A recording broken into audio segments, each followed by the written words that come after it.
네, 대한항공의 마일리지 제도가 크게 바뀝니다. 4월부터라고 하는데요. 미국이나 유럽 같은 장거리 노선을 이용하려면 기존보다 마일리지가 더 많이 차감되는 방식입니다. 자세한 이야기 나눠보겠습니다. 이은희 인하대 소비자학과 교수 전화 연결돼 있습니다. 교수님 안녕하세요. 네, 안녕하세요. 인하대학교 이은희 교수입니다. 네, 반갑습니다. 네. 일단 항공권을 구매할 때마다 적립되는 마일리지, 이거 그 용도는 어떻게 활용이 되고 있죠? 네. 많이들 아시겠지만 항공권 발권과 좌석 승급에 이용된다. 이렇게 볼 수가 있겠습니다. 이 마일리지는 일종의 단골 고객 프로그램인데요. 자주 이용하는 고객에 대한 감사의 표시로 여러 가지 혜택을 주는 거다. 이렇게 볼 수가 있겠습니다. 우리들이 이제 주유소에 기름 넣을 때 또 유통업체 이런 데서도 마일리지 측정을 하는데요. 사실은 이제 소비자가 가장 관심이 큰 마일리지가 항공권 마일리지다. 이렇게 얘기할 수 있겠습니다. 예. 그래서 아마 이번 그 뉴스가 많은 분들이 관심을 갖고 있는 내용 같습니다. 대한항공이 오는 4월 이후에 발권되는 항공권부터 새로운 마일리지 정책을 적용한다는 거잖아요. 네네네. 예, 기존과 뭐가 어떻게 달라지는 겁니까? 네. 지금은 마일리지로 국제선 항공권 살 때 지역별로 구분해가지고 마일리지를 차감하거든요. 근데 이제 4월 이후에는 거리 기준으로 차감을 한다. 이렇게 볼 수가 있겠습니다. 그러다 보니까 장거리 노선, 특히 인기 장거리 노선 상당수의 경우에는 그 차감 필요 마일리지가 굉장히 증가됐다. 이렇게 볼 수가 있겠습니다. 그동안은 지역별로 이제 국제선이 뭐 4개 지역별로 나눠져 있었다면서요. 그래서 뭐 아시아, 뭐 동남아시아, 서남아시아, 그리고 미주, 뭐 대양주 이렇게 4개의 지역권으로 나눠져 있어서 그 지역별로만 좀 차감을 했고 같은 지역권 안에서는 같았다는 거 아니에요? 마일리지 차감되는 것이. 근데 이제 그것이 거리로 계산이 된다는 겁니까? 네네. 거리로 계산되기 때문에 이제 그 대한항공 측에서는 거리로 계산하기 때문에 장거리 같은 경우엔 차감이 더 많이 됐지만 단거리 같은 경우에 차감되는 게 오히려 줄어들 수도 있다. 이렇게 이제 주장을 하는 것이죠. 그렇군요. 근데 지금 여행객들 사이에서는 불만이 좀 많이 나오는 것 같아요. 당장 장거리 여행객들 뭐 미주 유럽 이렇게 중장거리 노선을 좀 늘 이용하시는 분들도 계시고 근데 이분들은 당장에 뭐 비수기 기준으로 인천에서 뉴욕까지 가려고 해도 그 일반석 보너스 항공권 구매하려면 4월 이후부터는 뭐 그 마일리지가 한 뭐 2만 점 차이 난다고 하던데 맞나요? 네, 맞습니다. 만약에 인천에서 뉴욕까지 왕복 일반석이다라고 할 경우에 3월까지는 7만 마일이면 됐거든요. 그런데 4월부터에는 9만 마일이 필요합니다. 2만 마일 증가한 것이고요. 파리도 7만 마일이면 됐는데 이제 1만 마일 늘어나갖고 8만 마일 차감을 해야 구매할 수가 있습니다. 이거는 좌석 승급도 마찬가지인데요. 만약에 인천 발리 왕복의 경우에 좌석을 승급하고 싶다라고 할 것 같으면 그 차감되는 마일리지가 과거의 2배까지 올라갔어요. 많은 차이가 생겼네요. 그 노선을 자주 이용하시는 분들이라면. 그렇죠. 그러니까 막 불만이 많으신 거죠. 근데 대한항공에서는 앞서 교수님이 말씀을 하셨는데 뭐 이제 수요가 좀 중단거리 노선은 오히려 마일리지를 기존보다 더 적게 차감할 수 있다. 뭐 이렇게 말을 하고 있는 거예요. 그렇긴 합니다. 그래서 예를 들면 인천에서 후쿠오카 왕복 일반석이 지금은 3만 마일인데 뭐 2만 마일로 뭐 줄어든다. 이렇게 얘기하고요. 도쿄도 3만에서 2만 5천 마일로 줄어든다. 이렇게 얘기하는데 정작 이게 소비자들은 뭐 어떤 의견이냐. 중단거리는 저가 항공사가 많기 때문에 선택의 가능성이 많다. 그러니까 어차피 소비자 입장에서는 중단거리를 갈 거면 우리는 저가 항공사를 이용하지 굳이 대한항공 비싼 거 안 타는데 이게 얼마나 큰 뭐 혜택이냐 이런 반응이라는 거죠? 네, 그렇죠.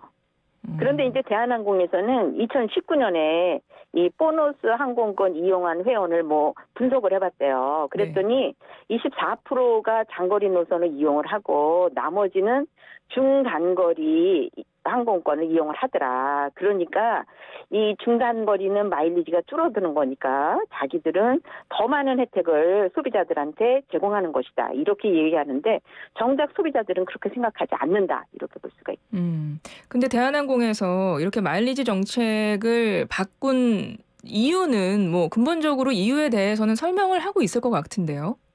그 본인들은 이제 지금 현재 그 코로나로 인해 가지고 한 2, 3년 동안 해외여행을 많이 안 갔죠. 예. 그렇기 때문에 이제 마일리지가 많이 누적이 됐을 거로 생각이 됩니다. 더군다나 이제 코로나로 해외여행이 막혔기 때문에 또 유효 기간도 연장을 3번씩이나 해줬어요. 예, 그래서 예. 이제 이렇게 마일리지 누적된 것이 많다 보니까 그거를 해소하기 위한 방안으로 이러한 방안을 내놓은 것이 아닌가 뭐 이런 생각이 듭니다. 그리고 이제 보통 그 항공권 가격 계산을 할 때 뭐 거리 기준으로 뭐 하기도 하죠. 그렇기 때문에 본인들은 이제 합리적이다 이렇게 이제 주장을 하기도 하지만 이제 소비자들이 마일리지를 축적할 때의 심정, 의도하고는 차이가 있다 이렇게 볼 수가 있는 거죠.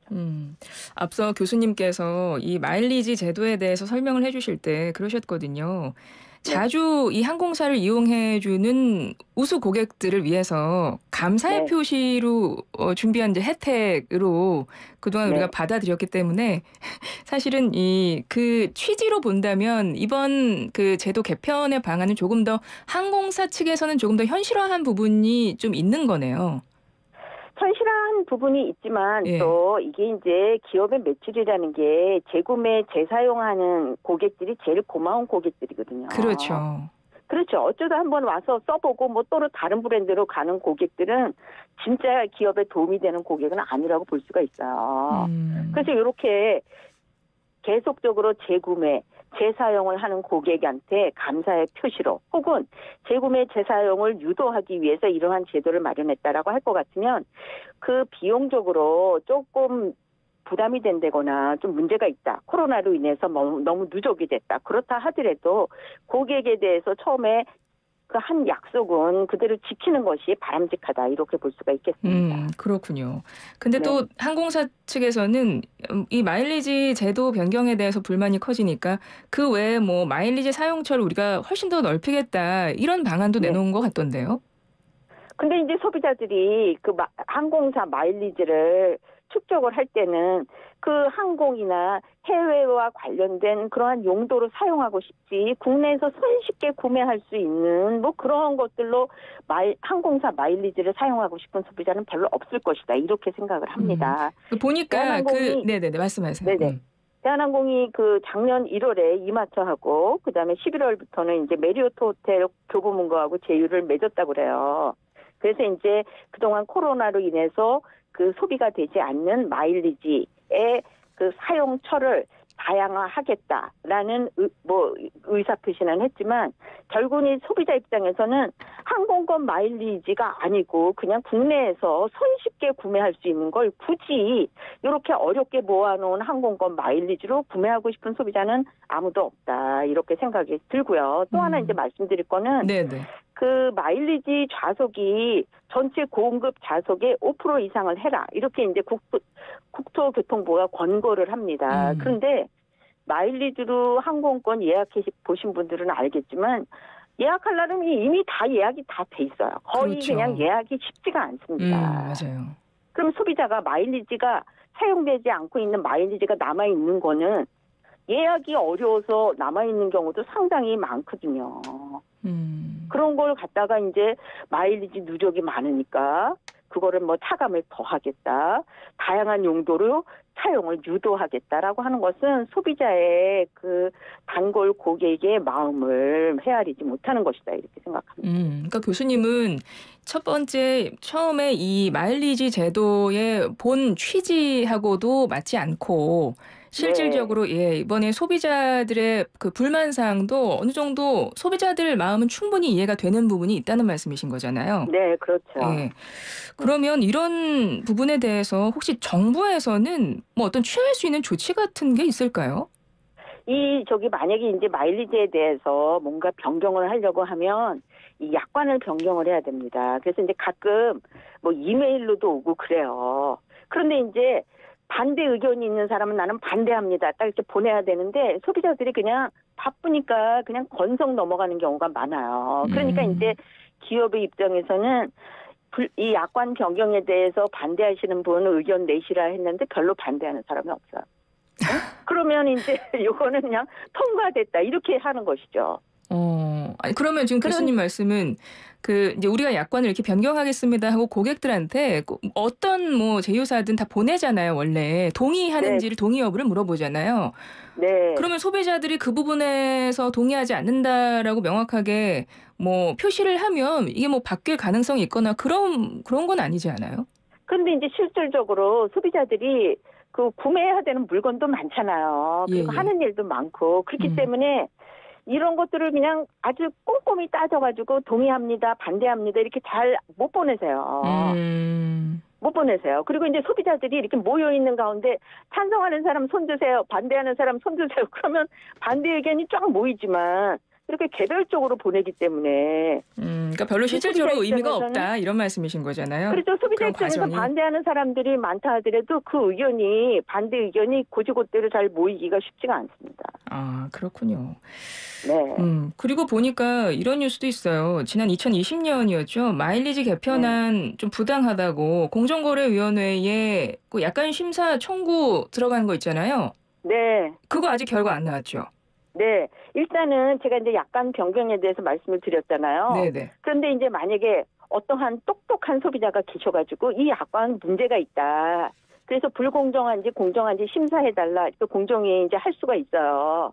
할 수가 있으면 공정위가 보기에 불공정하다라고 하면 그 변경사항을 실행할 수가 없는 것이죠. 그래서 사실은 이제 4월부터 변경이지만 발표는 3년 전에 했다고 그래요. 그런데 그 당시에 그 소비자 1,800명이 공정거래위원회 이 약관이 불공정하다 심사해달라 이렇게 요청을 했다고 그래요. 그런데 이제 여태까지 답이 없었는데 이제 공정위에서는 4월 달에 결론을 내고 알려주겠다, 발표하겠다 이렇게 얘기는 했다고 합니다. 그래서 4월에 어떠한 식으로 공정위가 결론을 내릴지 좀 지켜봐야 될 것 같아요. 근데 지금 대한항공에서는 이걸 4월 1일부터 이 제도를 변경한 제도를 적용한다는 거잖아요.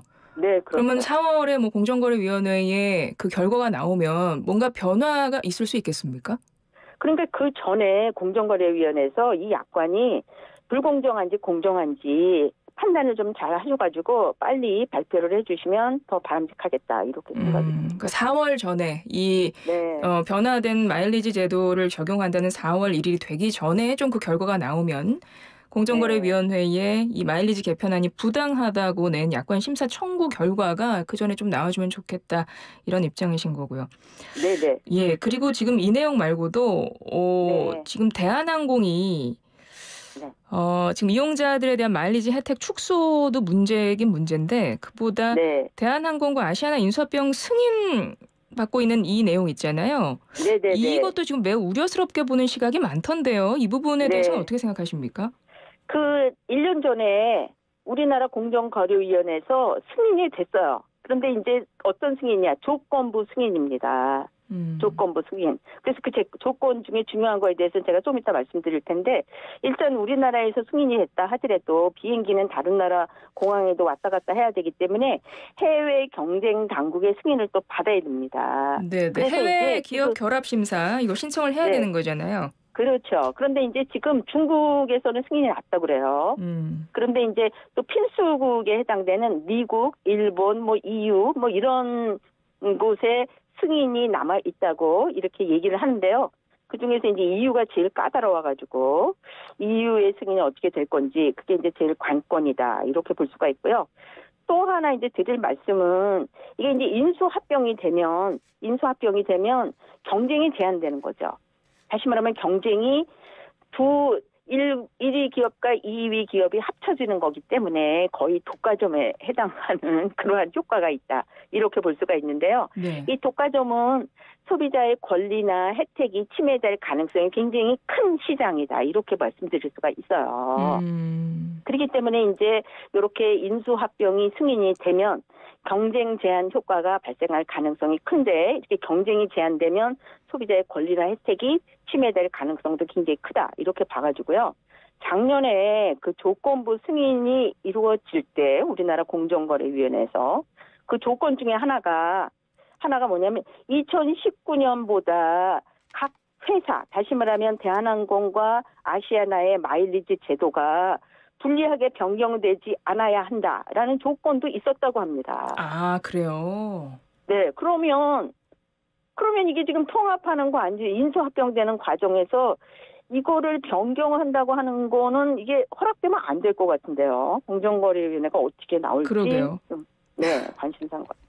네, 대한항공이 아시아나를 인수를 했죠. 인수를 하려고 하는데 그 과정에서 이제 인수통합의 필수 선행 조건이 해외 기업 결합 심사에 이제 승인을 받아야 되는 거죠. 그러니까 필수 신고국가 경쟁 당국에 우리 기업 결합 신고를 이제 승인을 받아야 이게 가능한 건데 지금 뭐 몇 나라는 승인이 됐고 무엇보다 EU 같은 경우는 이게 좀 굉장히 까다로워서 지금 뭐 2차 단계, 2단계 심사 중이다 이런 말이 있더라고요. 그래서 네네. 뭐 EU에서 이게 승인이 안 나면 다시 무산될 수 있다 이런 전망도 네, 그런 있던데 어려움도 있죠. 교수님 끝으로 그거 짧게 한 말씀 부탁드릴게요. 어떻게 전망하세요? 캐나다 에어 캐나다가요. 2020년 5월에 그 에어 트랜짓을 인수를 하려고 시도를 했는데 EU의 조건이 너무나 까다로워가지고 인수를 포기했다고 합니다. 예. 그러니까 이제 EU에서 승인이 나는 게 이제 쉽지 않다 이렇게 볼 수가 있겠는데요. 뭐 저는 뭐 그 부분은 조금 더 뭐 지켜봐야 될 것 같고 일단은 저는 소비자학 전공한 교수니까 소비자가 뭐 정말 신주단지처럼 이거는 소비자가 마일리지는 자기 재산처럼 생각합니다. 네, 네. 그 재산처럼 생각하는 재산의 가치가 감소되지 않게끔 이 부분은 잘 그대로 운영되기를 기대를 합니다. 예, 알겠습니다. 오늘 말씀 감사합니다. 네, 감사합니다. 예, 이은희 인하대 소비자학과 교수였습니다.